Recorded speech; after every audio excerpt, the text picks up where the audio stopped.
Next question पे चलते हैं। नेक्स्ट क्वेश्चन में क्या दे रखा है, एक heavy hollow cone of radius r and height h is placed on a horizontal table with its flat base on the table. The whole volume inside the cone is filled with water of density rho.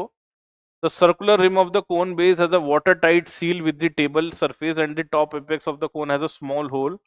Neglect the atmospheric pressure. Find the total upward force exerted by water on the cone.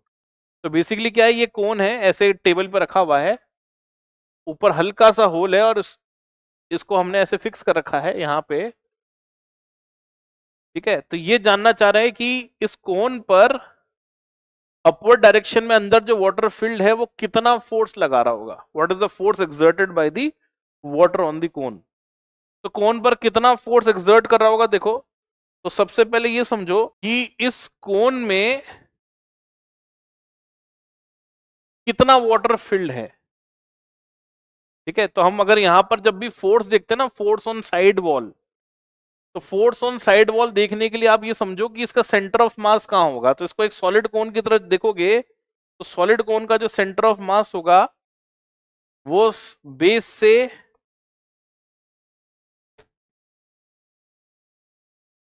h/3 height पे होगा।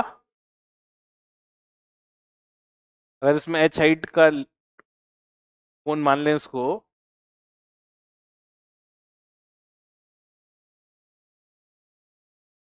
हाँ, तो h/3 height का कोन होगा। ठीक है, h/3 height पर इसका सेंटर ऑफ मास होगा। तो इस पर जो अपवर्ड डायरेक्शन में फोर्स लग रहा होगा उस फोर्स की वैल्यू क्या होनी चाहिए, तो उस फोर्स की वैल्यू होनी चाहिए प्रेशर एट दिस लेवल। अब अगर ये h/3 है तो ये डिस्टेंस 2h/3 होगी। ठीक है, तो फोर्स की वैल्यू क्या हो जानी चाहिए, तो फोर्स की वैल्यू जानी चाहिए रो जी इंटू 2h/3। ये तो गया इस पॉइंट पे mean pressure multiplied by the area. ठीक है, तो एरिया लेंगे तो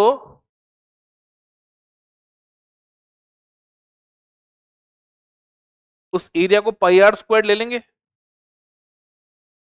over the area of pi r square इतना फोर्स एक्सर्ट हो रहा है, बेस का एरिया पाई आर स्क्वायर है। ठीक है, तो सॉल्व करोगे तो कितना आ जाएगा, it will come out to be, इसको एक और तरह से बताऊंगा भी आपको, चलो। तो इसको हम बोल सकते हैं कि ये बन जाएगा रो जी बाय आर स्क्वायर, ये 2/3 आर ले लेते इंटू एच। करेक्ट आंसर देखेंगे तो ए ऑप्शन बन जाएगा। दूसरा तरीका क्या है, देखो दूसरा तरीका आप इसको बायनेंसी से भी सोच सकते हो।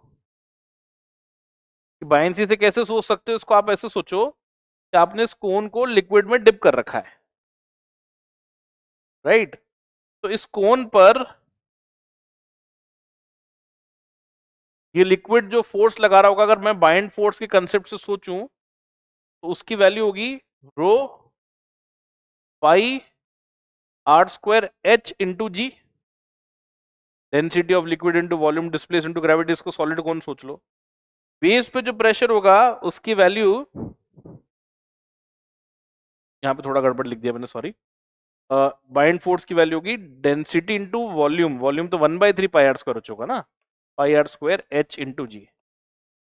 और बेस पे जो फोर्स होगा वो होगा rho g h into pi r square. तो साइड वॉल्स पे जो फोर्स होगा हम ये बोलेंगे ना कि बेस पे जो फोर्स लग रहा है प्लस साइड वॉल्स पे जो फोर्स लग रहा है, या माइनस, क्योंकि अगर मैं लिक्विड सोचूंगा आसपास है तो वो नीचे फोर्स लगा रहा होगा। साइड वॉल्स पे जो फोर्स लग रहा है यही तो टोटल बाइंड फोर्स के बराबर होगा। इससे भी सॉल्व करके देखिए, ये आंसर पहुंच जाएंगे।